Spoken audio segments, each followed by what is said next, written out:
Welcome to Zero Knowledge. I'm your host, Anna Rose.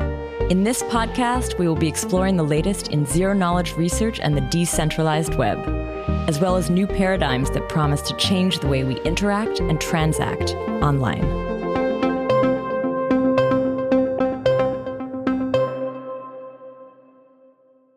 This week, Tarun and I chat with Brian and Richard from the ZKP2P project.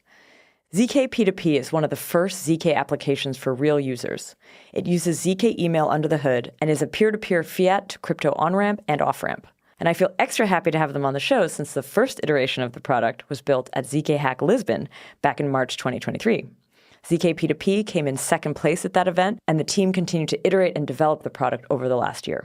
Now, in our conversation, we cover the opportunities and challenges of building applications with ZK at this time, how it is still very early and there's a lot of tooling missing, but also how it's a very exciting time to jump in. We talk about the goals of the project, how a user could actually use ZKP2P, what is happening under the hood, the types of experiments and initiatives the project is running, as well as some of the challenges of building alongside Web2 systems. Now, before we kick off, I want to remind you that the ZK Pod flagship event, that is ZK Summit 11, is happening in Athens on April 10th. This is an invite-only event, and space is limited. There is an application process, and you do need to apply to be eligible for a ticket. I've added the link in the show notes, and I hope to see you there. Now, Tanya will share a little bit about this week's sponsor. Launching soon, Namada is a proof-of-stake L1 blockchain focused on multi-chain asset-agnostic privacy via a unified set. Namada is natively interoperable, with fast finality chains via IBC and with Ethereum using a trust-minimized bridge. Any compatible assets from these ecosystems, whether fungible or non-fungible, can join Namada's unified shielded set, effectively erasing the fragmentation of privacy sets that has limited multi-chain privacy guarantees in the past. By remaining within the shielded set, users can utilize shielded actions to engage privately with applications on various chains, including Ethereum, Osmosis, and Celestia, that are not natively private. Namada's unique incentivization is embodied in its shielded set rewards. These rewards function as a bootstrapping tool, rewarding multi-chain users who enhance the overall privacy of Namada participants. Follow Namada on Twitter @Namada for more information and join the community on Discord, discord.gg/Namada. And now, here's our episode. Today, Tarun and I are here with Brian and Richard from the ZKP2P project. Welcome to the show. Hi, how's it going? Great to be here. Hey, yeah. Great to be here as well. Yeah, long-time listener. Cool. Hello, Tarun. Hey. So in this episode, we are going to be exploring the project ZKP2P, which is a trustless peer-to-peer fiat to crypto on-ramp and off-ramp powered by ZK. And I sort of feel a special affinity to this project because I first learned about it at ZK Hack Lisbon in March 2023. The ZKP2P team was like a participant, and actually this project came in second at our hackathon. That was the first time we ran a ZK-focused hackathon, so there's just like, yeah, it was incredibly cool that you guys came in second, and then it was so cool that you continued with it. So I'm really excited to have you back on the show to hear more about the project and, yeah, what's happened since. Yeah, excited to be here, like I said. And yeah, it's been a fun run since ZK Summit 9 and I think the first ZK hack. Nice. Yeah, exactly. Really excited to talk more about this and, talk about basically the complete opposite of most of the historical episodes on the show where it's focused on research and in terms of the land of, I guess, ZK application development. Totally. I want to ask, where did the idea originally come from? And I kind of always was curious, like, was this a project that sort of had already been brewing before the hackathon? Had you worked on ZK email before? Yeah, where did the idea come from? So we originally came up with the idea at Starkware Sessions in Tel Aviv. We were just sitting around, me, Richard, and actually our two other team members, Sachin and Alex. We were all out there. We're even a little unclear who exactly like kind of started it, but I think Sachin was having some frustrations with on-ramping using Binance P2P in India. Mm-hmm. So that's where he's based. And, we'd been looking at different ZK stuff and had come across ZK email and realized like, oh, this is potentially something we could use to prove some sort of off-chain payment. So it's like, okay, well, what can you do with that? And one of the obvious things I think that came to mind was like, oh, maybe you could do some sort of like on-ramp, off-ramp type idea.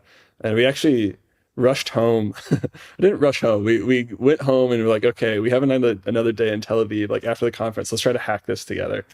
Very quickly ran into into a lot of issues just getting set up. And actually after that, we're like, maybe we should do a company just helping people set up like their ZK proving systems and all that sort of thing.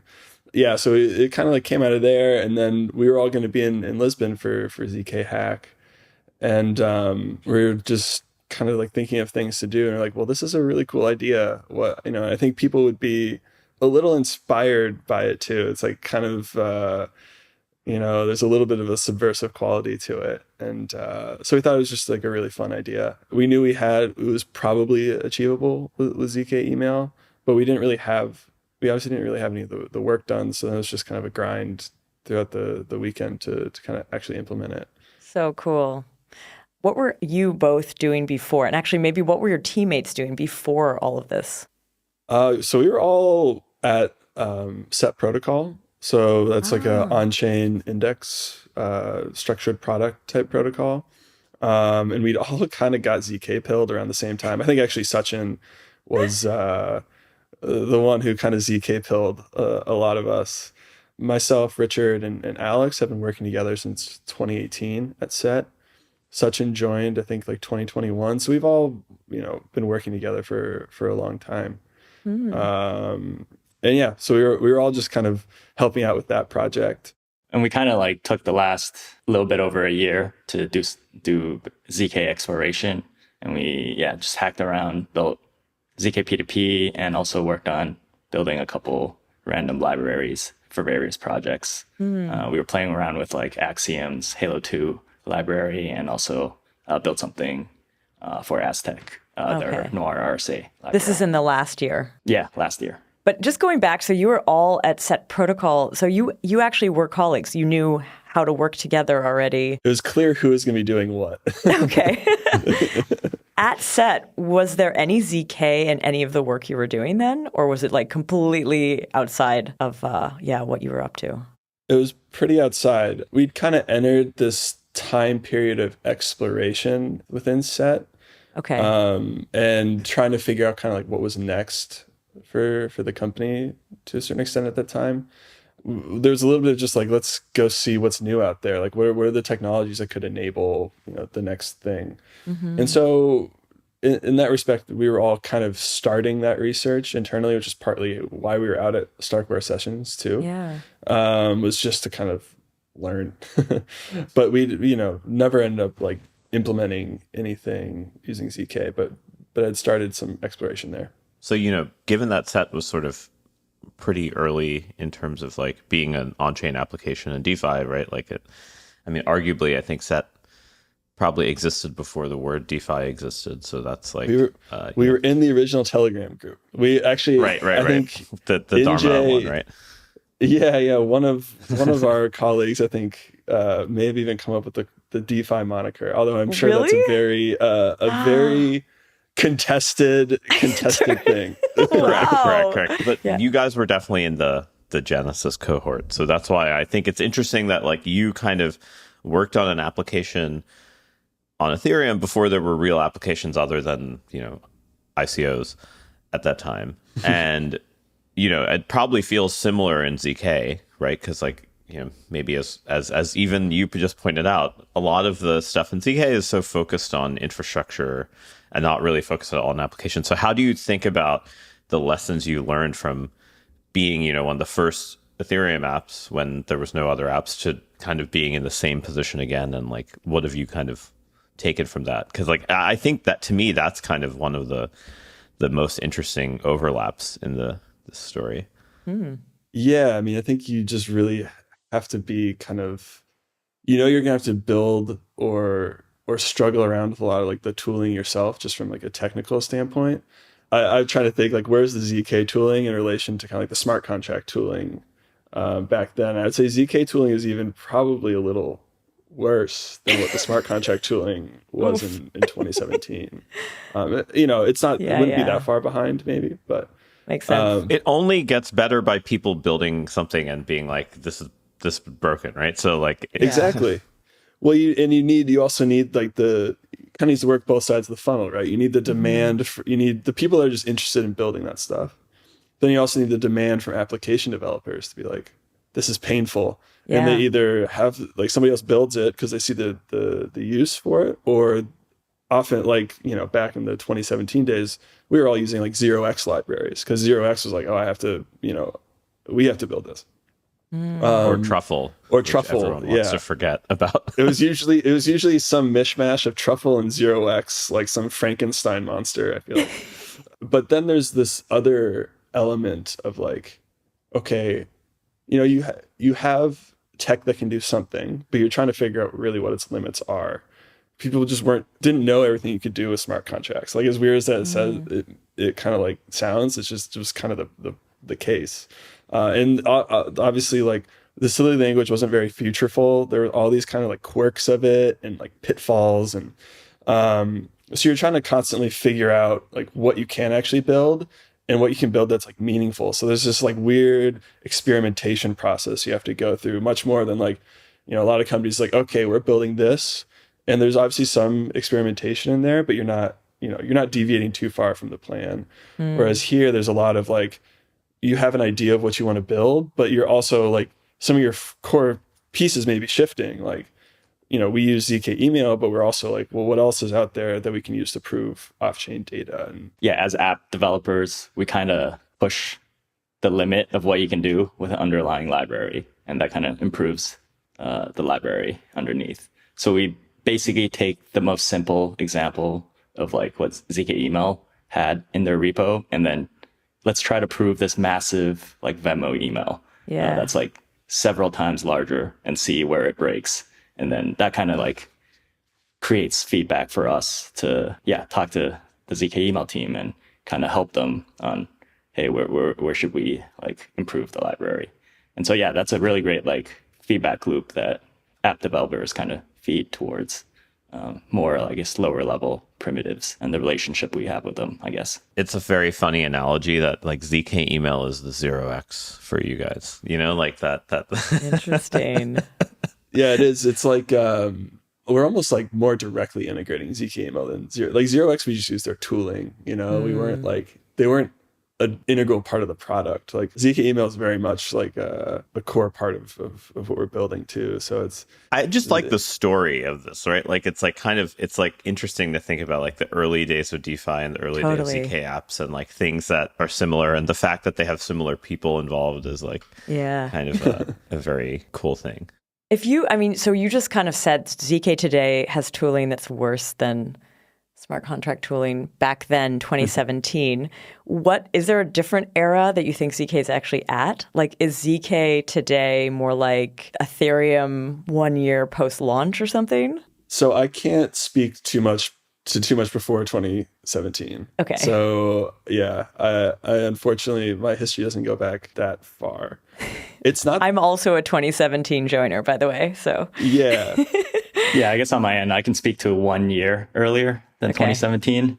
And I think in 2016 was when like stuff like Ether Delta was coming out, right? Like the first like instance of what it looks like to have a smart contract that can like escrow funds and perform, like act as an order book, no matter how, I guess, centralized it is.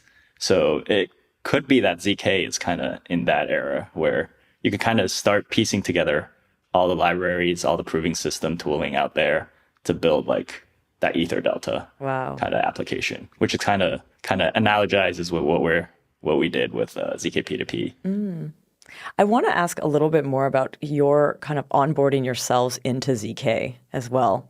I mean, I get that you had this sort of period of time where you were researching, but like, what could you find? What are the resources for like application developers who are super familiar with smart contract architectures? I don't know if you have some advice for them, how to get involved, or like what you actually, like how did you kind of like navigate this? I can speak to that since I basically kind of went from zero knowledge of ZK to, I guess, some knowledge now since, I guess, a little over a year ago. Do you remember the ZK rollups? Oh, yeah. Yes. Actually, another project at ZK Hack Lisbon was the ZK rollup, which exists in the world. But anyway, yeah. Okay, so you were zero knowledge on zero knowledge. Yeah. So I think the first thing I ever did was probably just go over all of the 0xPark initial videos they had back in the day on like introduction to CIRCOM. I think for me, at least, I had to probably rewatch those videos like 2 or 3 times just to get into it. And then I actually watched a lot of the ZK Hack whiteboarding sessions to get familiar with the theory. Cool. So it's kind of interesting in ZK. You kind of, as an app developer, you do have to dive into the theory. Otherwise, it's really hard to just get started. I guess over the last year-ish, it was basically alternating between like watching YouTube videos on theory and like trying to get my hands dirty writing some circuit code. And yeah, that kind of culminated at like ZK Hack, where we try to put all those things together. What's the sort of language track that you found kind of easiest to get into? Like, or maybe which one you did? Because I feel like there are now a lot of these ZK DSLs, and they are, these different ecosystems are building up tooling around them. It sounds like you started with CIRCOM. Is that sort of the line you took? So it was like CIRCOM Halo stuff, or did you explore any of the other ZK DSLs? I started with CIRCOM because they had the most, I guess, content out there when I started. Then I did go the Halo route because that was the next in terms of number of YouTube videos available to me. But I did do a couple months exploring Noir when that was kind of coming up like last year. Do you have like a procedure for when you explore a new DSL? Like you have some set of programs that you try to implement that you're like, this is like my way of comparing them, like some sort of suite of things like Fibonacci or something, like I feel like everyone when they learn a new programming language has like X set of things that they re-implement just to see how hard or easy it is. Like what's sort of your learning stack in that sense? Yeah. So at the very beginning of, I guess, learning the DSL, it is probably that Fibonacci, like, or whatever is available, like in the YouTube video, right? And you just kind of follow along and implement along with them. As I get more familiar with the code, I do find that implementing something new that's not available in that language helps me learn the fastest. So for example, for when I was learning Noir, they didn't have that RSA library. So I kind of took a stab at implementing that library, which wasn't available in that language, by referring to, I guess, CIRCOM and Halo 2 implementations. And that kind of like helped me learn a lot much faster. That's really cool. So I think it would be really good for us to jump into ZKP2P and the project itself. But before we do that, I actually want to revisit ZK email. You've mentioned this a few times as basically something that ZKP2P is built on top of or with. And we have done an episode on this show back in, I think, November, December, where we did an episode with ZK Login and ZK Email, where we talked about kind of what those are and how they could be used. But I want to revisit first ZK Email here and just maybe go over again what it is. And then I want to understand how exactly you used it. Because I know I left that interview roughly knowing how ZK Email works, but I think with like a build on top, I might get a better picture for like what you can actually do with it. So the ZK email library that ZKP2P is built on essentially is, I guess, 2 packages. One is using ZK to verify that the email is signed by like the private key of like the mail server of the person who has sent the email. And the second package is ZK regex, which is using a ZK circuit to extract specific, I guess, information from that email while preserving and redacting all the other parts of the email, essentially preserving privacy of other contents that you don't need in the email. I guess ZKP2P uses both the email verification side and also the ZK regex. So on the email verification, it basically ensures that the RSA signature that's present in the email is, in fact, what the hash of the email is signing.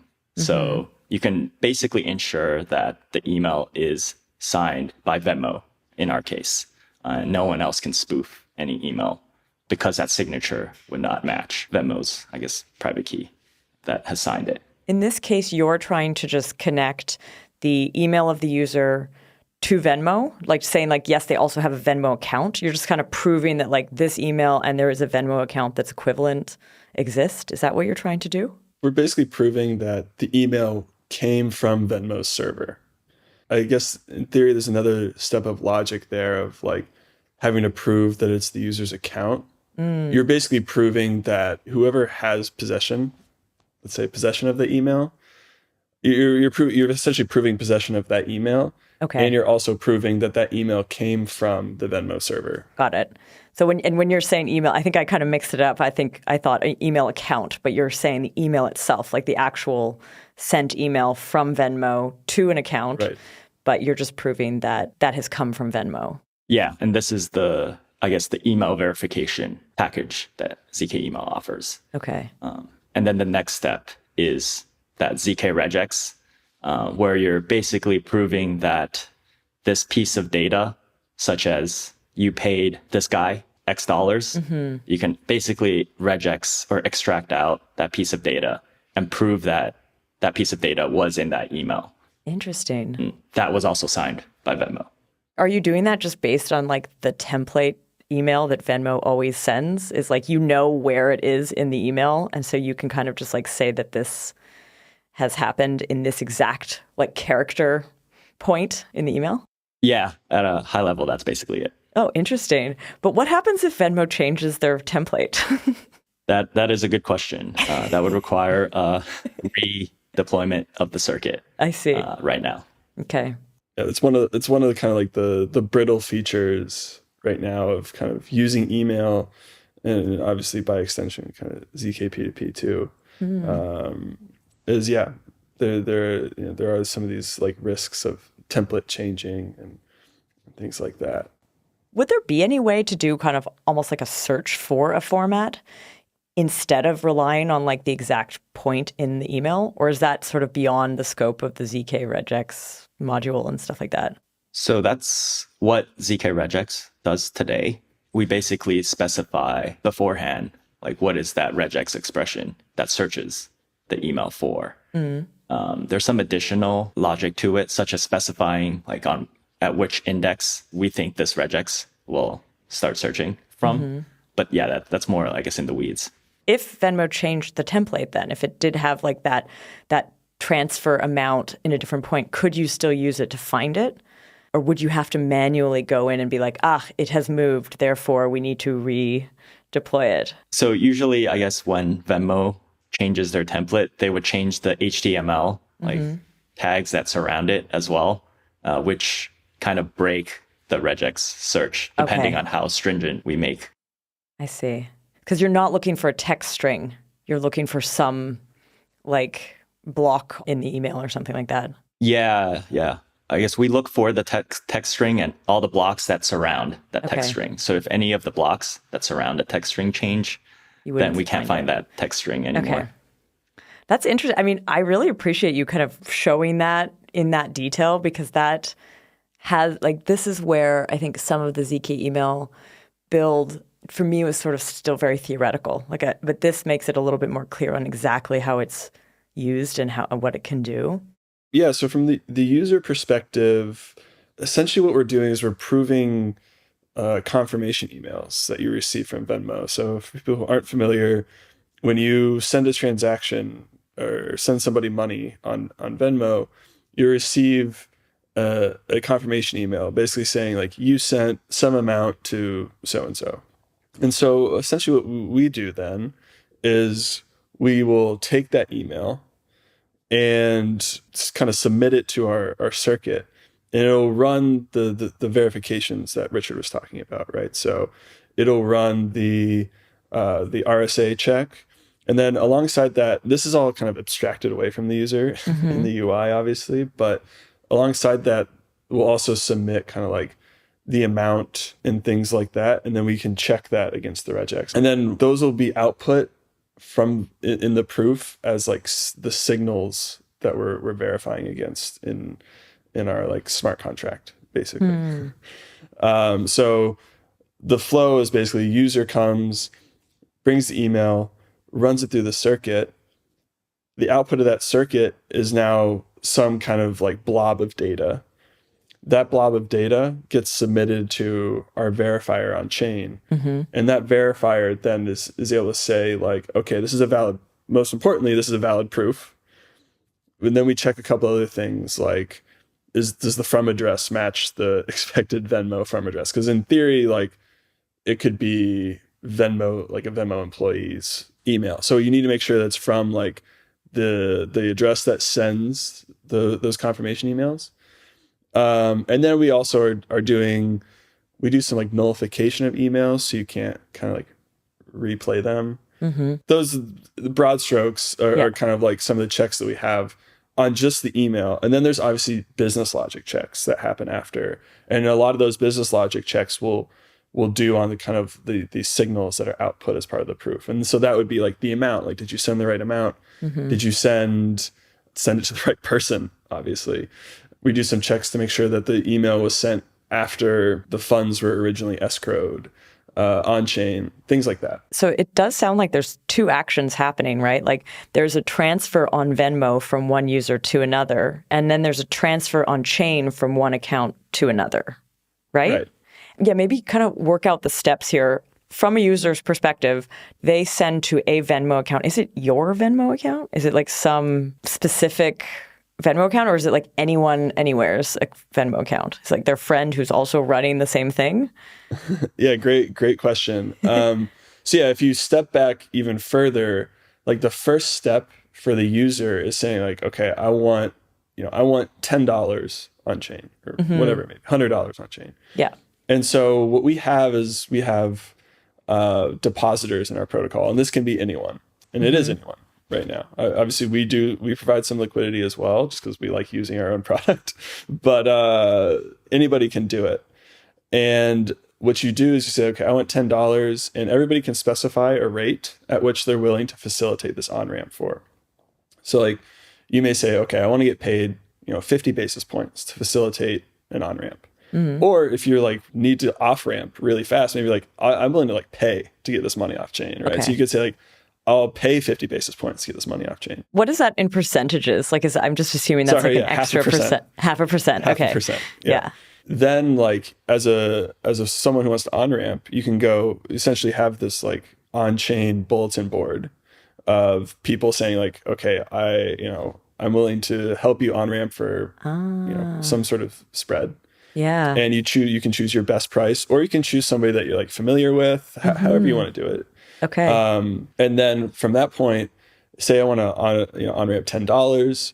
You say, okay, I'm going to on ramp $10 to this depositor, and that $10 is then put into escrow in our smart contract. So the money's already in the smart contract, but we're basically setting it aside now. We're like saying, okay, this $10 is set aside for right now 24 hours for the on-ramper to complete the transaction. And so then, in our UI, it'll pop up a nice little QR code, and you can scan the QR code, and it'll, it'll bring up the person you're supposed to Venmo. And so then we'll also display like the amount that you need to Venmo. You send them that Venmo. And then here we offer a couple options. So the least friendly option, or least user-friendly option, at least from just like a user experience perspective, is you can copy and paste the email. So you can go and actually get the raw email and copy and paste it into a modal. The other option that we offer is you can Google Auth. So if your Venmo account is tied to your Gmail, you could Google Auth in. And then just like select the email that you want to have proved. Okay. And obviously like our front end is all open source. I mean, I understand there's definitely people who, because we are getting read access to your emails. So I understand the people that don't want to use it. But our front end is fully open source. So you can see that there's no other things there are being no read. like call. We're not sending those all your emails off somewhere else. But yeah, so then you select the email, and then you have another option. You can either prove it locally, so that would be on your computer, which I think I'm sure as your listeners know, the ZK proofs are pretty computationally intensive. So that takes about 10 to 15 minutes. Or there's a remote proving instance that we have where you can send the email to the remote instance, and we'll generate that proof in about 30 seconds. And then that gets returned to the client, to the front end. And from there, you submit a transaction on chain. And as part of that transaction, we do all that proof validation that I was talking about. And that releases the funds for the user. And now you've basically paid $10, or let's say $10.50, no, $10.05 off chain, if it's a 50 basis point spread, and receive 10 USDC. Okay, so that you sort of mentioned this escrow process. I wanted to understand if that was USDC or US dollars, because USDC. Yes. So the escrowing on chain is obviously on chain USDC. You start there. You basically say but wait, in this case, if I'm buying it, so I want to buy, I have the cash on Venmo. I don't have any crypto. Do I start by sending the Venmo transaction and then I receive someone else's escrowed USDC? The current flow is you start, the first step is you have to put the money into escrow, right? So because we want to avoid any race condition here, right? So let's say there's there's a deposit that has $10 left in it, and there's person A and person B, and they both coincidentally want to on-ramp at the same time. And so they both send $10 to the depositor. And then it just becomes okay, who submits their on-chain order first to get that $10? And so somebody's going to end up out $10 essentially. So the escrow step needs to happen first. But this is the depositor sending it to you. You don't have any USDC. So they're putting this USDC into escrow for you, I guess. So there's kind of two steps, yeah. So the depositor is first what we call depositing funds into the smart contract. Yeah. And this you can almost think of this as providing Uniswap liquidity. So they're just depositing some sort of liquidity, and they're defining a rate that they want for it. And then when the on-ramper comes to say I want to get $10 on chain, they're then taking a portion of that deposit and putting it in escrow. I see. Okay. Yeah. That's the way, it's just sort of the terminology that you're using. So in this case, the user who's on-ramping is grabbing a piece and putting it for themselves in escrow. Correct. And then they're sending the transaction, proving that they've sent the transaction on Venmo through this email and the copy-paste or the Google Auth. And at that moment that it's proven, the escrowed USDC on-chain unlocks. And is it then sent to their account on-chain? Yep. It's then sent to their account. Cool. And you can even specify another account you want it to be sent to. And we're constantly kind of trying to improve this experience. Obviously, there's a lot of steps there. Yeah. So trying to, reduce the amount of steps, or, one thing will be, we'll probably by the time this podcast airs that we'll have out is a fully built-in kind of account abstraction flow there. So that essentially allows us to pay for your on-ramp. So now you don't even have to have crypto on chain to on-ramp. So right now, to do that initial kind of do you have to pay the gas or something? Yeah, you still need to pay the gas. Okay. Yeah. Okay. We're now taking this all right, we want to make this so that if you've never touched crypto before, you can get money on chain. And so that we'll hopefully have that here in the next, by the time this is released. Oh, cool. Yeah, wow, this is so interesting. These steps and sort of the way you've architectured this. It is different than I expected. I, for some reason, thought there was things being sent in parallel, but it's not quite that. It's the user having to do something on chain, and this is where they would need some sort of ETH for gas, I guess. So they already have to be an on-chain savvy entity to be able to initiate this. But it sounds the real goal of this is to on-ramp non-crypto users so far, right? Yeah. Would you end up if you're talking about covering the gas fees, do you just have to pay it yourself? Or is there a way for you to get these fees covered?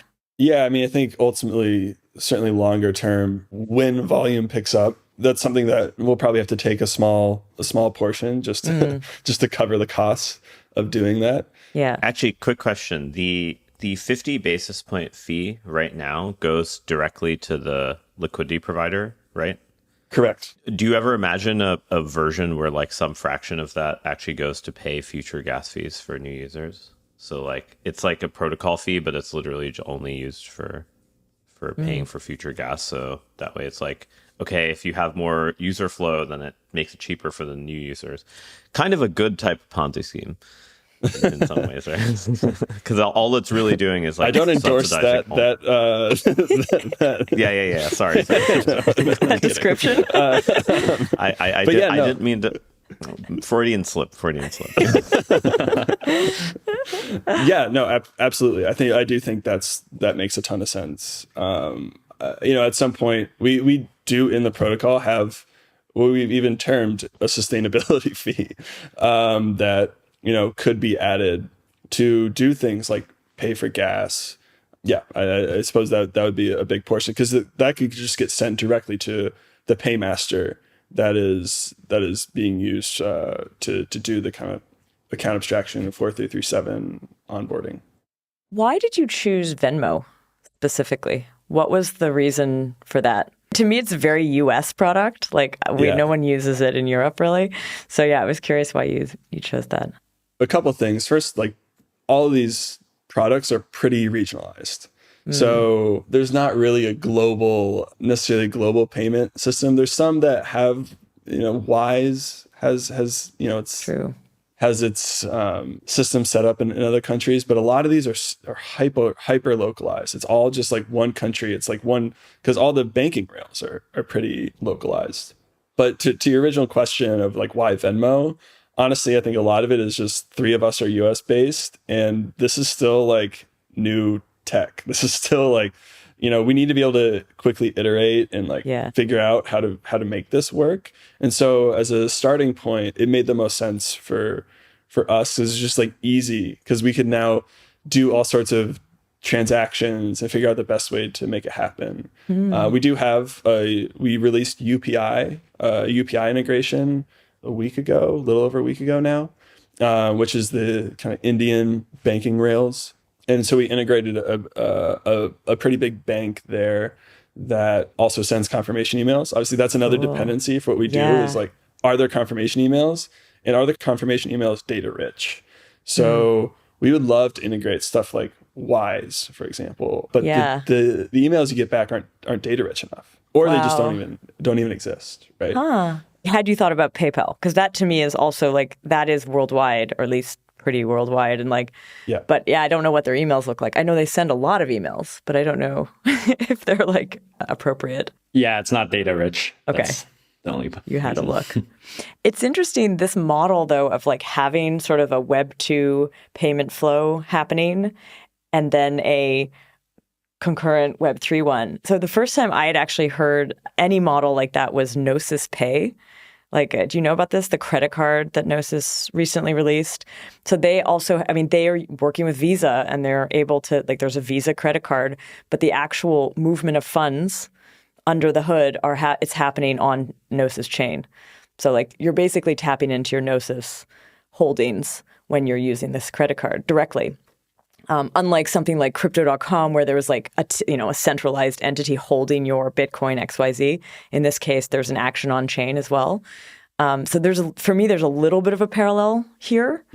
I don't know if they're actually using ZK. So that's a big difference. And in this case, it does seem like it sounds like it's going to be quite easy for you to add extra products, like extra payment entities, if they have this data-rich email. But I do wonder about that like changing email interface, or this like brittleness.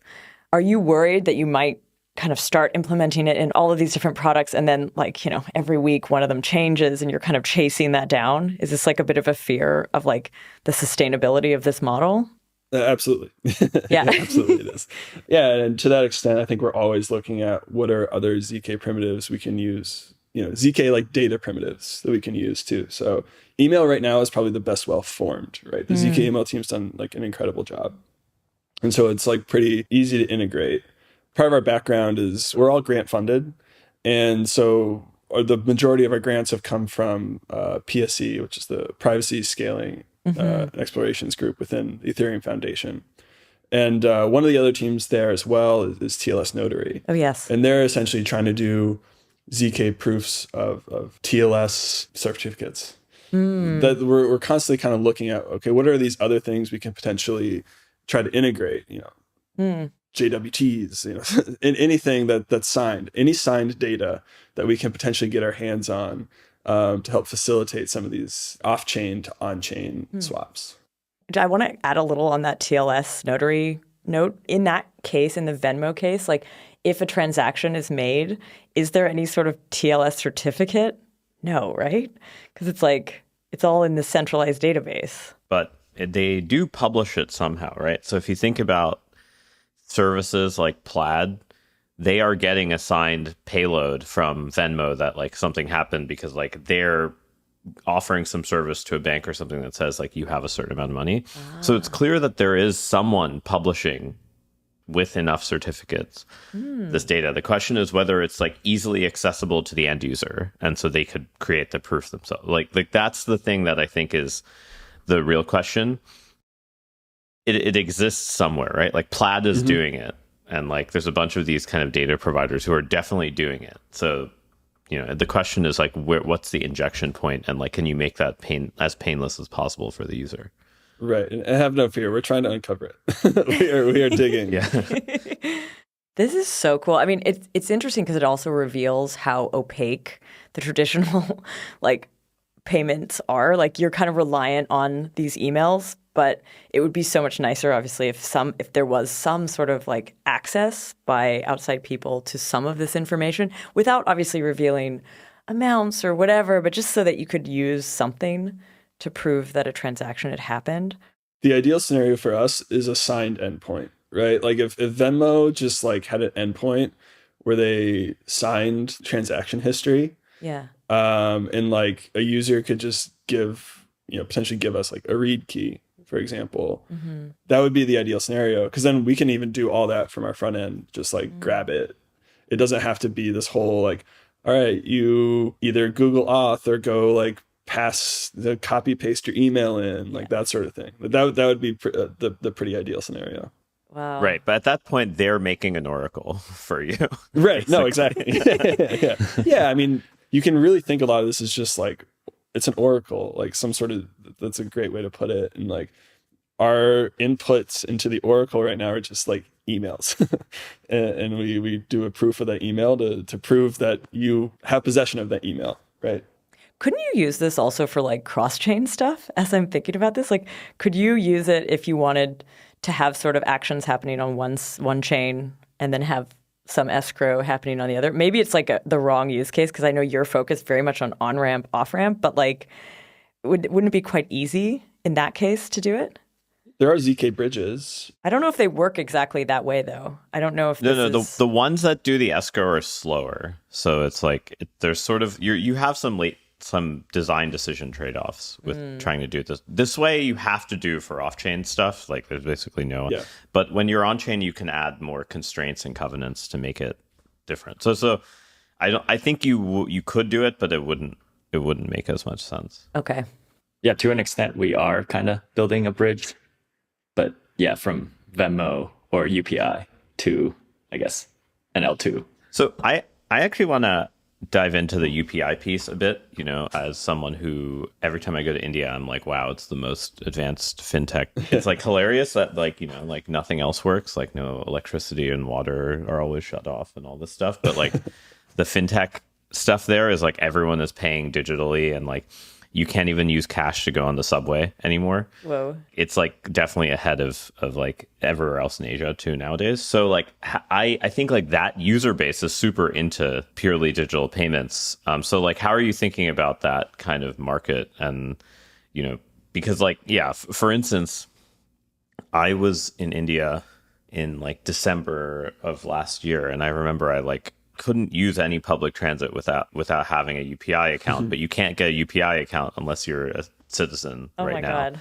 So you're kind of like locked out, and like then you have to like find someone to like pay for you, and like there are all these apps where a UPI holder can like take credit cards and pay on behalf of you. So I feel like there's clearly this whole world of like pseudo smart contracts in the UPI system that people have built for like doing loans, for doing like all sorts of stuff. So it's like way more almost crypto than like 99% of these other fintech things. So I'm kind of curious how you think about interfacing with that system and like expanding into it. Yeah, I mean, I wish Sachin was here. Sachin, our one of the other team members, he's based in India, and really, I can try to kind of relay some of what he sees. And I know he's definitely thinking about, okay, how can we use this for like not just like on-ramping funds, but like how can I pay merchants via something like this? So I pay in stables, but the merchant receives like rupees or something like that, right? And then there's also just this whole, they kind of just recently banned Binance P2P. And so there's also this whole other market of like, they're looking for alternatives. And obviously we're in an interesting place potentially alternative wise. But then the other thing is the way UPI works is you're kind of like directly hooked into the banking system rails. And it seems there isn't as much like, with Venmo, there's some sort of inheritance of the KYC, right? So every Venmo user has been KYC'd. With UPI, you just have a UPI ID, right? So while we are using a bank to get like the confirmation emails, the on-ramper side of the transaction is just sending a transaction from their UPI kind of like address account, however you want to think about it. And so now there's this like additional layer, and this is something we're just starting to unpack a little bit as we really launched UPI, and like we're having a little bit of trouble getting people to provide liquidity. And it's because, oh, well, the people that are sending you funds are potentially kind of not fully KYC'd. So then it's like, okay, well, what can we do to kind of reduce potential exposure for people who are kind of facilitating these on-ramps? Those seem kind of like the bigger hurdles that we need to attack in the shorter term. Is like, and luckily there are people working on it. Like there's Anon Adhar, which I think is that, Richard, is that another PSE project? Yeah, I think so. Yeah, it's a PSE project. We're all just like piecing it together. But yeah, so now it's like, okay, well, what can we do to provide some level of comfort and KYC for people who want to potentially deposit? Because otherwise, like the Indian government, if you have like tainted funds, they may just come and like shut down your bank account. And then you have to like manually go and say like, hey, this was just like a crypto transaction, Yeah. So the kind of crazy thing, I guess, like for people who are listening and maybe are not familiar with UPI, you could basically think of the Indian government runs like arguably a blockchain L2. Effectively. Yeah, an L2 run by the different states in India, where they come to agreement on like the notion of an ID. So every time a new person's born, every time a new cell phone is added into the network, because it's tied to your cell phone, they make a new public key, private key pair, and that public private key pair is shared across all the services you might use. So maybe you make a bank account, maybe you get another cell phone, maybe you pay your utility bill, like all of this, maybe you use the subway. All of this is tied to the same identity. This is why you basically have something like smart contracts, where you can someone can write some covenants against your identity and say like, hey, this person is lending me this amount of money, and like if they don't, then like freeze their account. So they kind of have a very rudimentary smart contract system. You can't do arbitrary code, but like you can do much more than say like in China. But the problem is, this is like a persistent public key private pair. You can't really leave it, if that makes sense. And so like losing it is like very difficult, right? It's like you're stuck with it forever. So there's sort of this question of like, the reason you want this, not anonymity, but maybe with some proof that you're not like, of some properties of yourself, is just so that you don't like have to have this risk of like being locked out of the system completely, if that makes sense. And that's sort of where this stuff comes in. That's where it's kind of scary when you even just go as a foreigner to India and you like can't use any service because you don't have one of these IDs. Like that was the first time I'd ever felt that dystopian thing. Is there any privacy guarantees on the UPI side? No, not all of these things are purposely made to have no privacy. Right? Like they're government systems, like Pix in Brazil, UPI, FedNow. They all are. I mean, I would say Brazil and India are probably the top two in the sense like they basically have smart contracts, like limited smart contract function. Like you can be a developer and write some code against their identity APIs, and like you can make like pooled assets across multiple accounts. And they're the only places in the world that do that. Like in China, they're very restrictive about pooling assets. Like you can't write something that's like, take these 3 UPI accounts, take $10 from all of them, and write something that distributes per rata.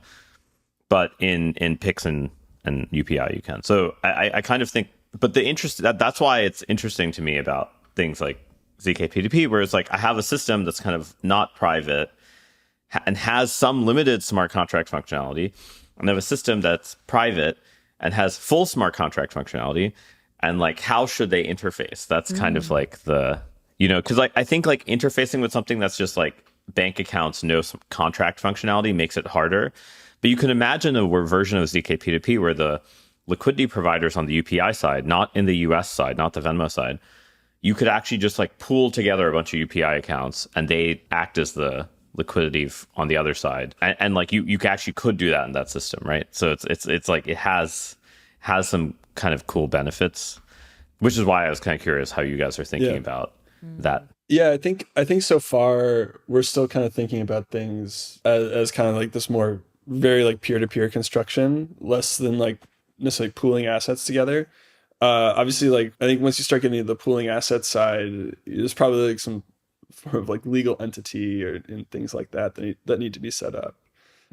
So right now, just kind of where we're at, we're looking at it very, very peer-to-peer. But yeah, I mean, I think that I am definitely personally in awe of kind of like the functionality they've built into UPI. And I think while there is kind of like this kind of like you alluded to, this little like dystopian side to it, it is like incredibly powerful. Basically anybody can start a fintech there like pretty fast.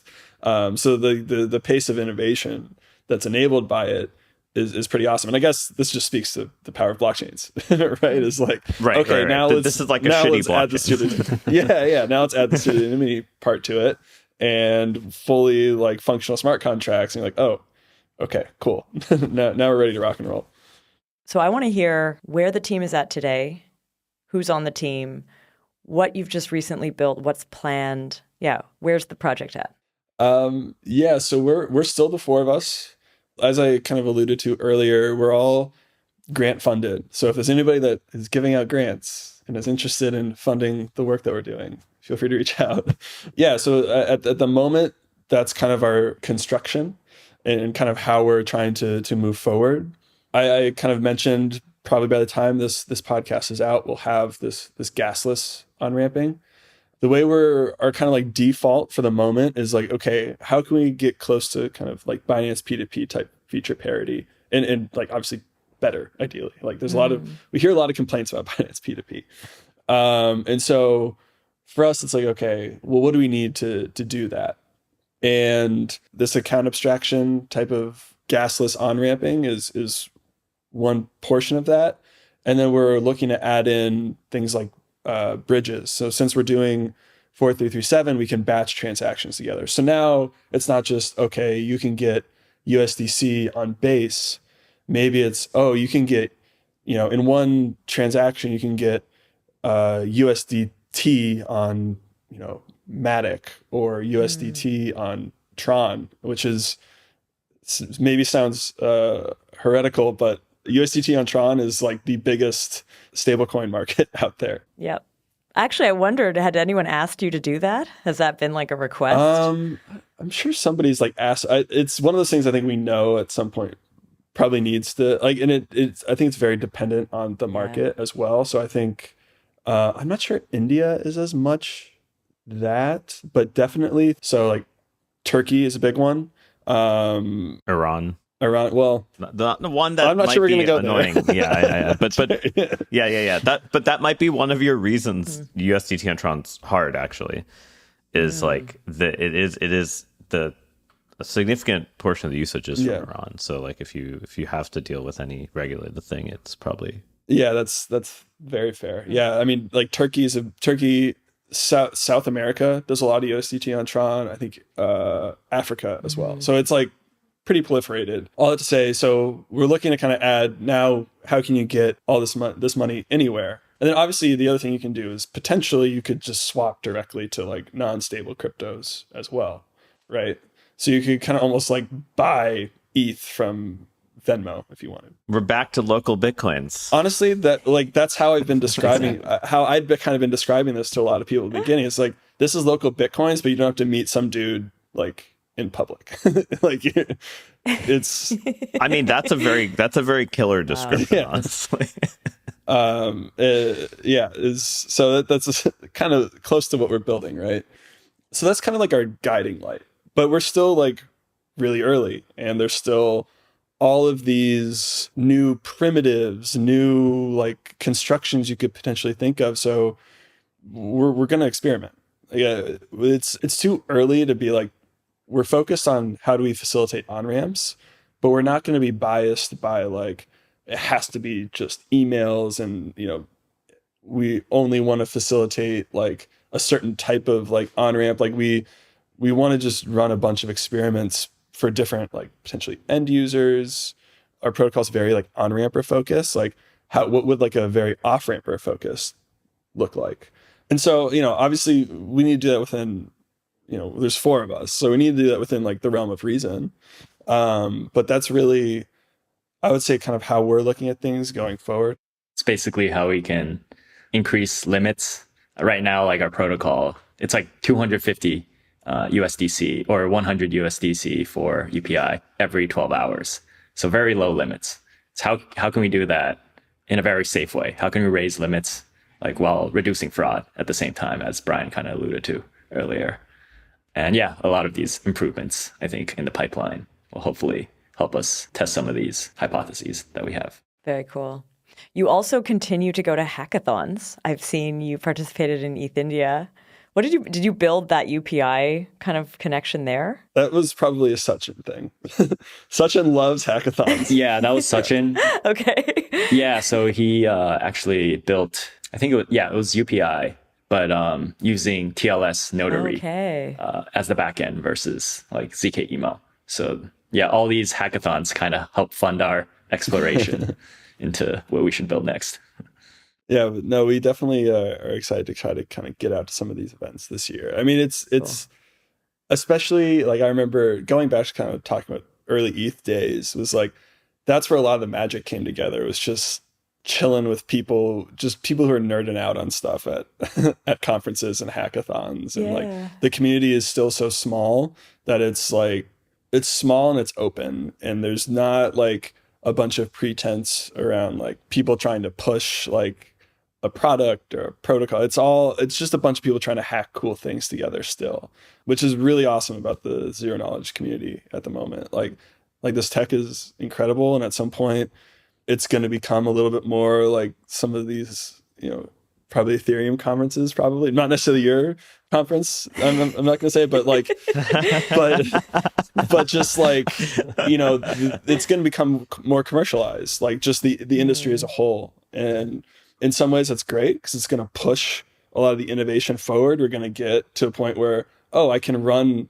my ZKP2P proof on my machine in seconds versus 10 to 15 minutes. But there's going to be some of these other like, the collaboration is going to get a little harder, like those sorts of, you're going to have to find like your ring of people instead of just being like everyone is like Big Tent. Yeah. So what you're saying is ZK is still underground. ZK is still pretty underground. Good. It's kind of hard to imagine the ZK world reaching the level of like, say, roll-ups fighting with each other. But I just like, I don't know. I guess I could see it, but it's just like almost impossible for me to imagine. Right? But some of those teams, those roll-ups are ZK teams too. So I feel like, that's true. Maybe an image of the future. I guess that's where the whether they're bad or good habits will percolate down from. I'll say this. The one thing that zero knowledge research and proofs as a whole have going for it is it's not just like a decentralized tech, right? It's great for decentralizing things, but there's very real Web 2 applications to it too, right? So it doesn't necessarily need to be all this like speculative money that's funding it. There actually is very legitimate use cases from I don't want to say some money is more legitimate than others, but from money that's not necessarily looking to like pump, dump, do all the crazy crypto things. So that'll be like an interesting kind of like counterbalance potentially to ZK going forward. Although I think ZK's acceleration was definitely because of some of this sort of proximity to blockchain and 100%. And I mean, if I look at ZKP2P, right, like arguably one of the main reasons for the ZK versus like a non-ZK version is it really is good at getting around like a particular set of systems that already exist. And like, I feel like that subversive element is still going to be true with a lot of ZK stuff. But I guess that's more to crypto's original ethos versus like the current state, right? Yeah. No, I mean, that's honestly one of like my big takeaways over the last year is just how much ZKP2P kind of speaks to the original reasons people got into crypto, actually, which has been really cool to see is like, there is like this subversive element to it. And I think there's like a lot of people that like you explain it to and they start to understand it. They're like, oh my God, this kind of like reminds me of some of the reasons or like some of the ethos of why I really wanted to get into crypto in the first place. And that's honestly just been really cool to see, just especially a bunch of people that have maybe been around since like 2017 and seen kind of how things have changed a little bit. That's always been kind of like gratifying to see people's kind of reaction to that. Well, I want to say thank you to both of you for coming on and share. Like, this is like a proper ZK application and one of the few out there where you can tangibly use it and touch it as an end user. I think it's really exciting what you've built. I'm obviously really happy that you built the first version of it at the ZK hackathon. We kind of didn't expect that. We didn't know that like from the first one there would actually be, someone running with it. But yeah, it's really great to get to hear more about the project and what you're thinking. Well, thanks for having us on. As Richard said in the intro, longtime listener, first time caller. So it's really great to be here. And yeah, thanks for providing the platform to do the ZK hack as well. That's why you do hackathons, I guess, is it inspires people to build interesting stuff. So it's like the next phase of the ecosystem. I think it feels like we're getting there. Yeah. Now people can start building things. Yeah. Just get the tooling better and better and better and make it more and more accessible. And it'll get there. It will. Cool. Yeah, just echoing all of what Brian said. And thanks for putting out all the resources as well, such as the whiteboarding sessions to help like someone like me or us get started. So yeah, thanks for that. Cool. All right. Well, thank you, Tarun, for being on this one. Hey, thanks for chatting. Obviously, extremely excited. The UPI stuff to me is the most interesting part, maybe due to personal reasons, but I just feel like it's going to be kind of like that's got to be the most interesting usage of ZK ever. Cool. Nice. All right. Thanks again. And I want to say thank you to the podcast team, Henrik, Rachel, and Tanya, and to our listeners. Thanks for listening.